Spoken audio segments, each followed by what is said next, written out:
Hello everybody and welcome to the Aggieville Alleycats podcast, where come rain, shine, or anything in between, we're here to deliver to you the Kansas State sporting news that you so love. I'm Ace Edwards, right alongside Connor Baltazar. And today we are inching ever closer to football season. At the day of recording, we are 9 days away, and by the time this releases, it is 8 days away, which means we are actually dangerously close to releasing our first football preview episode. I'm pretty sure both of us forgot about that until I just said it. I completely did. Yeah, I forgot that that's something that we do, because it's been so long since we did the last one, all the way back in December.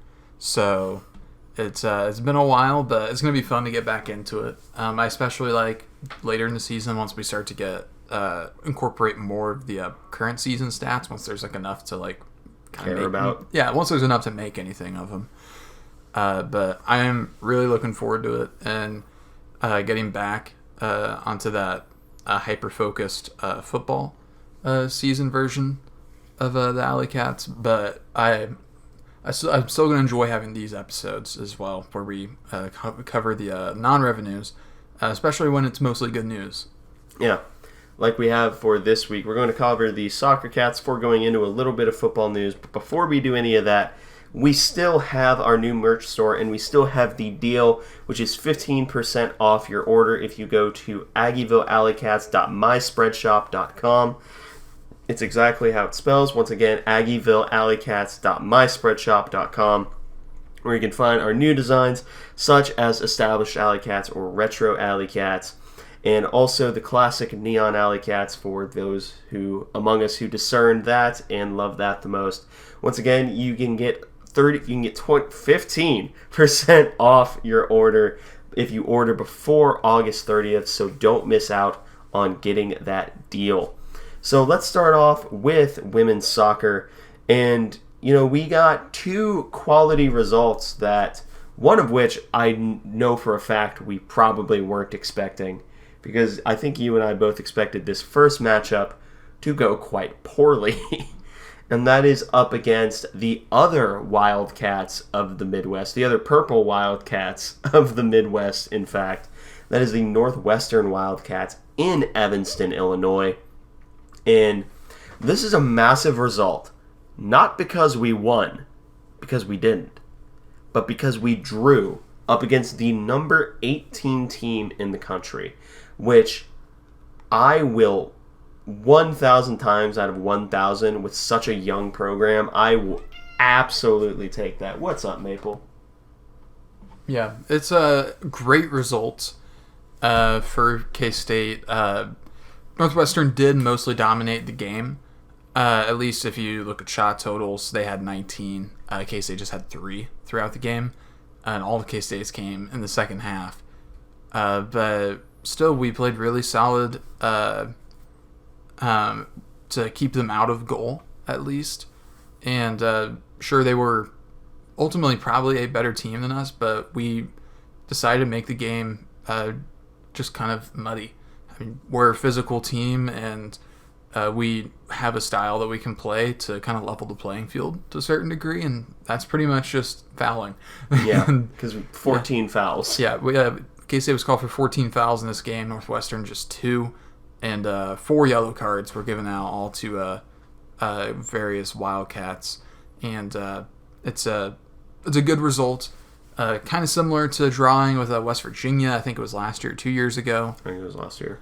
And you'd love to see these start turning into wins, but this is a team that K-State completely blew it against last year, where they had a 1-0 lead at half and ended up losing 2-1. In the second half. But K-State held on in this one, where in the past they've kind of collapsed at the end of this sort of game. I think that kind of speaks to the depth that this year's team has. They have a lot more depth than we're used to. But fortunately, I wasn't able to watch this because it was on Big Ten Network Plus. Yeah, whatever that is. Yeah, I wasn't going to pay $120 for that. Nope. But all in all, pretty solid result for the Wildcats. Hope to see them remain competitive in a lot more games as well. Yeah. And like you said, it's a lot of depth coming in as well, because you had a lot of people come in as substitutions and, get significant time. But yeah, it was really, this is a really encouraging result, especially, given our sort of, I'm not going to say negativity, but our goal was improvement. And I think this is a marked show of improvement. But the next match resulted in a win and was much improved, at least during the first half of the game. And that was the home opener at Bouger Family Park up against the UTSA Roadrunners. Shout out Mr. Hurricane. But he has no idea who we are, and he never will. But this game ended up as a 2-0 victory in favor of Kansas State. Hopefully we can get the stats properly noted here, because it's still not, we're doing this immediately afterwards, so sometimes, stats can be a little wonky, but, it was really solid game. I wasn't able to watch much of the first half or any of the first half, so you can kind of talk about what you saw in the first half and how good it was. Yeah. For reference, this is a team that K-State lost to last year. They lost 1-0 at UTSA last year. So coming back and not just winning 2-0, but really being firmly in control for the entire first half. It was pretty much dominance in the first half for K-State, which was unusual. And their passing was really crisp. There was really great communication. The passing was definitely the most noticeable, because getting the ball up the field to attackers has been one of our biggest issues in the past. But in this game in particular, especially in the first half, we were doing a really great job at keeping our spacing, but still making quick, concise passes. And when we needed to make long passes, we were connecting on them, again, especially in the first half. We came out a little slow in the first 10 to 15 minutes of the second half. But other than that, the second half was, again, more control for K-State, kind of slowing it down a little bit, up 2-0. But K-State ended up with 19 shots in this game. 6 of them were on goal. K-State scores twice. They win 2-0. They had 6 corners in the first half, 7 total in the game. And, again, committed 15 fouls, but UTSA committed 13 in kind. K-State's just going to be a very physical and aggressive team. So that's just kind of the style they're going to play. UTSA was clearly keying in on Jasmine Brown, who had a fantastic week the prior week against both Green Bay and Northwestern. And so we were starting to use her as a decoy a bit. The 2 goals we scored were in rapid succession, within 40 seconds of each other, as I recall. Later in the first half, the first one was scored, and it was after a series of really crisp passes in the attacking third near the box, and there ended up being a shot rebounding off of the goalie that was rebounded in by I can't remember who exactly right now, but then just about 40 seconds later, we scored a goal from outside the box that was really impressive.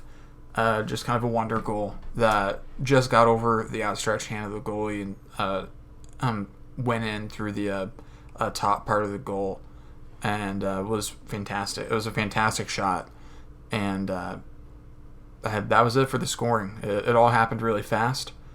But K-State, in the first half, they were getting a lot of shots off. They had 11 shots at half. They ended up with 19, but UTSA did start really packing the defensive side for the end of the first half and parts of the second half as well, just to prevent more goal scoring. But K-State looked really put together. They looked really connected, and they looked confident, which was a big step up. I think they looked like a quality soccer club. Yeah. And you also mentioned that in the first half, the possession was controlled a lot by K-State. Like, it was spent a lot of time on UTSA's side of the pitch. In the second half, it wasn't as noticeable. I think it was a bit more even. But a lot of that, as you enlightened me, because I'll give you a spoiler as to which one of us actually knows what soccer does. It's not me. But we didn't really need to play super aggressively in the second half, up 2-0. And our defense was generally pretty strong throughout the entire game. So, you take 2-0 dubs. You take those. Yeah. I mean, there's no reason to really go all out offensively in the second half against a team that, at least in the first half, we showed that we overmatched them in a lot of ways. And I think some of that had the opposite effect that Coach Dabini wanted in the first moments of the second half, so we had to readjust and regain our intensity, but just kind of redirect it. And it's not to say we weren't attacking. We were still attacking, but the primary focus wasn't scoring more goals because we had already scored. We had 2. That's a comfortable enough lead to where you don't have to... you have to press. Yeah, you're not pressing at all of 2-0. So that's a really good result for K-State again. Unbeaten. They had that draw against Northwestern. So unbeaten through 3 games, which is really good. Not a common sight for K-State soccer. So it's good to see, at least through these 3 games, that they've remained unbeaten. Of course, they have the draw. I don't know why you're knocking on wood. I'm just stating a fact. No. I thought earlier you said I hope they stay undefeated, or at least I thought you did. Well, I hope they stay unbeaten. I hope they do too. So, which they've looked good so far this year. Yeah, and it looks, because they were picked, I think, 12th in the preseason polls for the Big 12. If they continue to play at this level, they should outperform that. Yeah. Which, improvement. That is the goal. So that is actually the next football matchup, and by that I mean soccer, will be up against Creighton this Sunday at 1 p.m. It is in Boozer Family Park in Manhattan, Kansas, and it is Pups at the Pitch Day, so you can go in, you can see the dogs, and also some really quality soccer. Whichever you go for is up to your discretion. Yep, and hopefully the heat is cleared out by then. They moved the game Thursday night back a couple of hours because of the heat. I think it should clear out by Sunday, so if you're in town, go and give it a watch because they've been worth watching so far. Yeah. And it should be more continuous or more continuation of some quality soccer for Mike Dabini's club. So... I'm looking forward to seeing more from them and seeing if they can maintain this level. I agree. So now before we move on into the football news segment, here's a quick word from today's sponsor. And welcome back to this episode of the Aggieville Alleycats, where we're going to be covering the small tidbits of relevant football news from the interviews with Chris Kleiman, among other people, mostly Chris Kleiman. We're not going to cover everything because, Twitter people people in the Twitterverse have already done that. I'm not calling it the Xverse. It's stupid. So we're just kind of going to cover a few things that we thought were especially notable. The first of which is an injury news split into 2 parts. The first news is that Daniel Green is likely going to be out for a few weeks with an injury, an undisclosed injury, but it is projected that he will be back. He's not projected to miss all of non-con, so it's not a long-term injury. So, if you're going to pick a time to be hurt, obviously, if you can pick never, that's when you would like to. But if you're going to pick those games, I would pick the SEMO and the Troy games. Now, Kleiman has recently said that he should be practicing by the beginning of game week. Mm-hmm. So we may still see him against Southeast Missouri. It's not a vital game for him to play, so if he's not healthy, I doubt they push him. And even if he does play, he's probably going to be on a snap count. Yeah. So it's not going to be a huge focus on Daniel Green in that first week. So we may see some Jake Clifton moved around a bit May see some Terry Kirksey as well. So it's looking to be interesting. There's a couple of guys there to kind of keep your eye on, see if they suit up, which we can get in the next guy then. Yeah. The next guy with injury news is Uso Seumalo, or Vai Seumalo. I'm pretty sure he just goes by Uso now. That one is a little bit bigger because I am not as trusting as our nose tackle depth as I am of the linebacker depth. But, you know, again, if it's supposedly going to be short term, which allegedly it is, all of the injuries so far seem to have been short term to Christian Duffy, which we've already discussed in a few weeks, I believe a few weeks ago, maybe last week. Daniel Green, supposedly short term, could even be back for SEMO, and then Uso, at most, probably being out for the non-con. You know, if you're going to pick a time, pick the non-con games. Again, pick never, but if you can't do that, I think Uso hurts just the tiniest bit more, and it's all because of depth. I would hear the argument for Daniel Green. You know, he's the most experienced. He's the captain of the defense, but I think Uso. I'm just really sad I won't get to see Uso run the foams of that poor SEMO center who's like 260 and doesn't deserve it. I don't actually know if their center is 260, but it's an FCS center, so probably. Yeah. Uso will be interesting to watch. If we're lucky, he'll end up in a similar situation as Daniel Green, where he's playing but on a bit of a snap count, and we'll just see more of a Damian Olio and Javon Banks in that first game. And beyond that, we do need Uso healthy for conference play.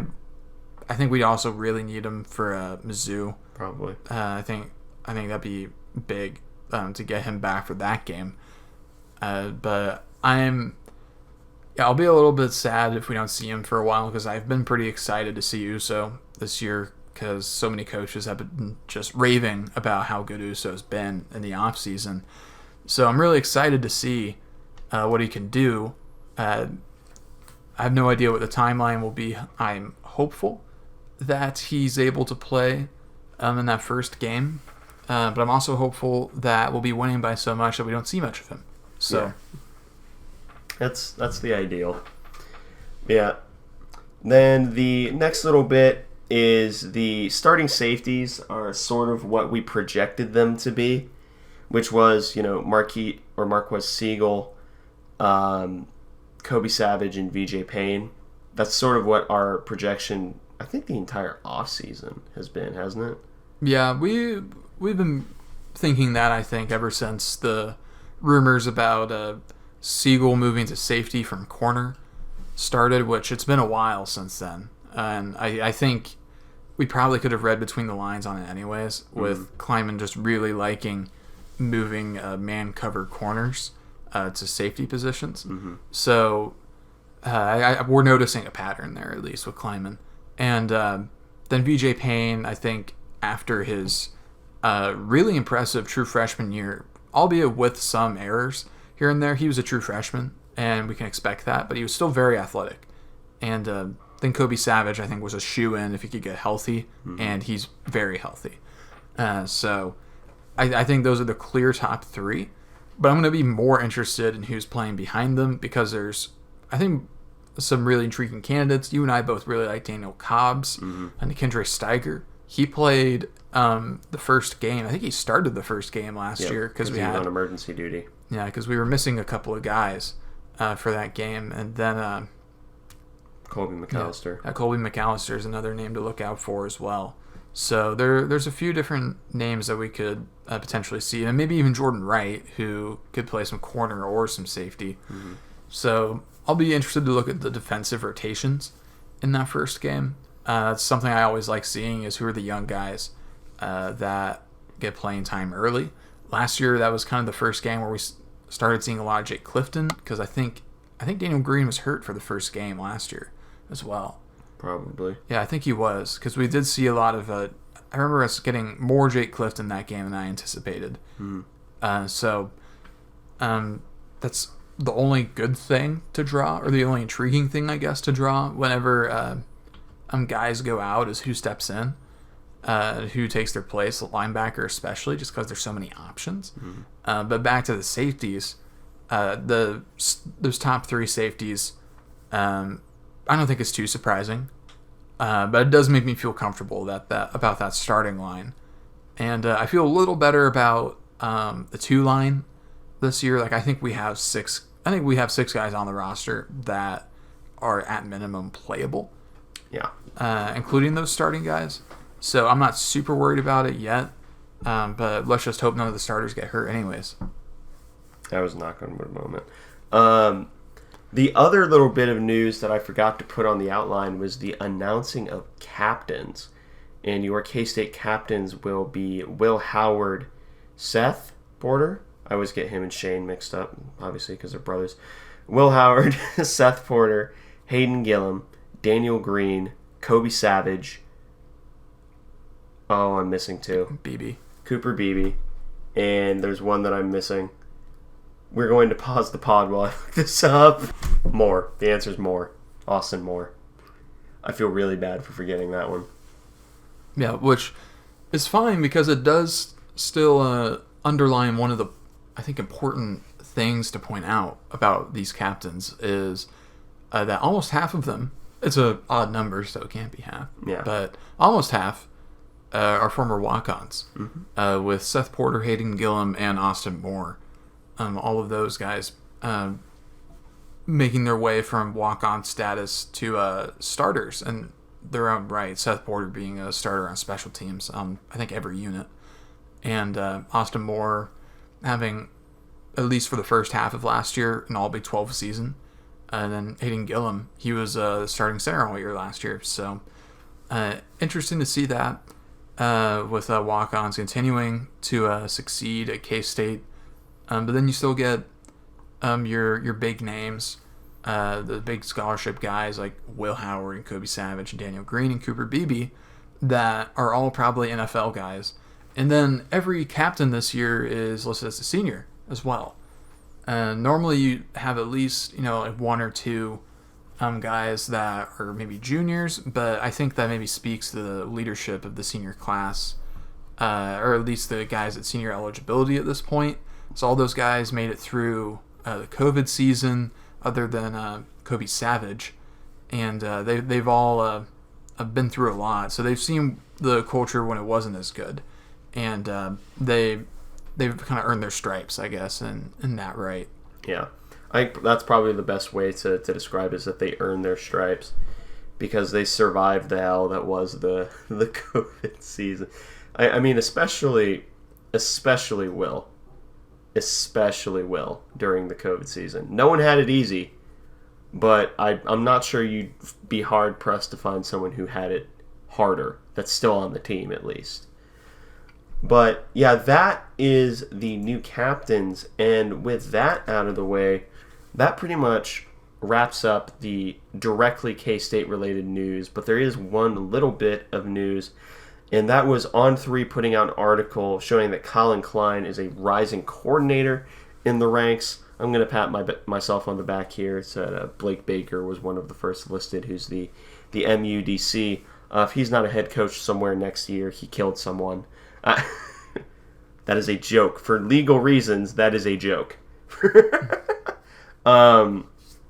But Colin Klein being on that list just kind of shows where he's at and where he's thought of in the sort of national space as both a coach in general and as an offensive mind. Yeah, and I think the saga with Notre Dame probably helps as well, given that he was offered that coordinator position and turned it down. And I know Alabama had him on their short list, so that probably helps more than anything, because not many people were talking about him during the season outside of the K-State sphere. But it definitely probably helped that the teams that national writers actually pay attention to were interested in him. So, which maybe that's a good thing for K-State, maybe it's not, because rising coordinator generally means they think that's a coordinator that's going to go out on their own pretty soon. I guess we'll see with Colin Klein if he sticks around or if he goes. We're lucky to have him this year. Yeah. But yeah, it definitely makes sense to me because the offense last year for K-State was a pretty big step up, especially when Will was under center, particularly when Will was under center. Yeah. Or I guess behind center. They're not really under center anymore. But in center adjacent. Yeah. But he made some really big impacts on the offense last year, and people seem to be pretty excited about the additions he's making to the foundation that was laid last year. So there's a lot to like about Colin Klein, and he's also a young coach, which is another thing that works in his favor. And I think he's probably in his early 30s, maybe mid-30s at this point. 2012, he would have been a senior. So he's in his early to mid-30s, yeah. And he already getting up there. So, I mean, it wouldn't be shocking to see him take a coaching job, maybe for a group of 5, a head coaching job after this year to kind of stake out on his own and kind of prove he can do it outside of K-State. Yeah. Because I think that would be the only thing he'd really have to prove. I truly do believe that Colin Klein ends up as K-State's head coach someday. I truly do believe that in my heart of hearts. Yeah, I'm sure K-State fans would love for it to be a very smooth transition, because I would too. For it to be a Chris Klieman rides off into the sunset and Colin Klein is given the reins. I'd imagine it probably won't be quite that smooth. Mm-hmm. I imagine Klein goes away at some point, and then Klieman leaves, and we have to get Klein back somehow. And the timing will have to be right on that too. Mm-hmm. But I think it's doable. And I think Klein has earned a lot of respect as a coach at this point as well, obviously. So even beyond him being a K-State guy, would also probably just be an objectively good hire since he's been around Power 5 football for a while now. He did briefly coach at another university. I think it was Northern Iowa. Mm-hmm. And he's been around the block at this point, and he's shown that he's a really creative offensive mind, which is something that athletic departments love, especially nowadays with the game favoring offense more and more. So I think Klein probably will be. I think I agree with you. I think he'll be the coach at K-State sometime in the next 10 to 15 years. Yeah. I do agree with you that it probably goes from Klieman to Klein. The only caveat I would say is if Klein's in the middle of a contract, we may get a year or two of Van. Because I'm still surprised that Van, I say this every time, I'm surprised Van isn't a head coach somewhere.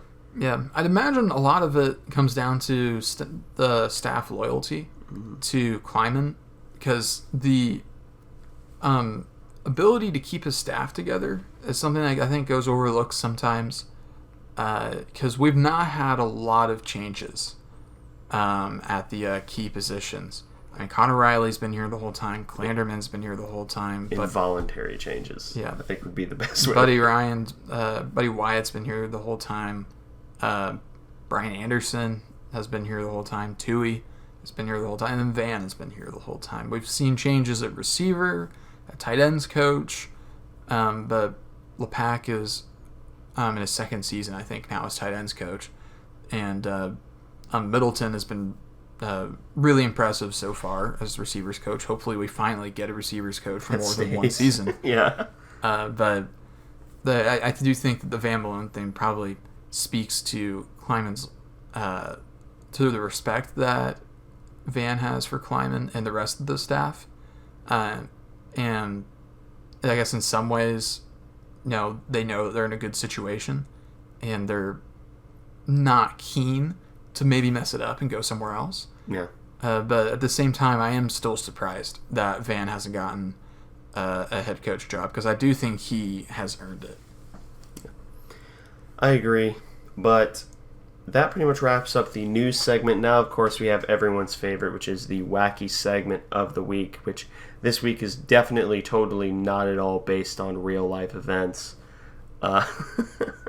Say, in a hypothetical situation, right, you walk into a car shop, a mechanic's office, so to speak, and you see the entire football team are going to be your mechanics. Do you think you are screwed, or do you think you'll be A-okay? I think if it was the entire team, I think it would not go well. I think that you would have to narrow it down to people that either are knowledgeable or at least people that can be useful. Mm-hmm. Because my big issue with the whole team being there is that there's just so many people, I can't possibly see it going well. Mm-hmm. Like, unless they really have a great assembly line built up, and everybody has like one job that they're good at, and they just kind of work in unison like that. I'm not convinced that they will be able to do that, but I guess if anyone would be able to kind of work together as a unit and all do their jobs, it would be a football team, but they would need some practice. So I guess it would probably depend on whose leadership, who's got the best knowledge of cars on the team, and how many of those people are there that actually know what they're doing. Because I'm sure that there are people that are pretty good with cars that are on the roster. Yeah. See, I kind of took the opposite approach of you. I basically went with the accuracy by high volume of fire method, where someone in that room has to know how to fix the problem. Someone somewhere has to know and is able to direct a subset of people who know enough to be facilitated. That's sort of where I went with it. That being said, I think I fall smack in the middle of being screwed and being, perfectly fine and like having a perfect repair. I think I sit right in the middle, because I also think that the people who would be knowledgeable in more like home methods to fix it. So you're going to end up with something jury-rigged that'll work, but if you ever take it into a dealership or an actual mechanic, they may just have a heart attack and die.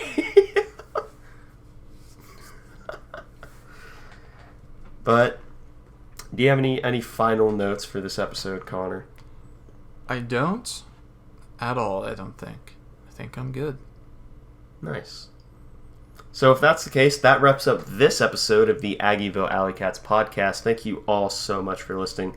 If you want to follow or contact the show, you can follow us on Twitter, Threads, or Instagram at Aggieville Alleycats.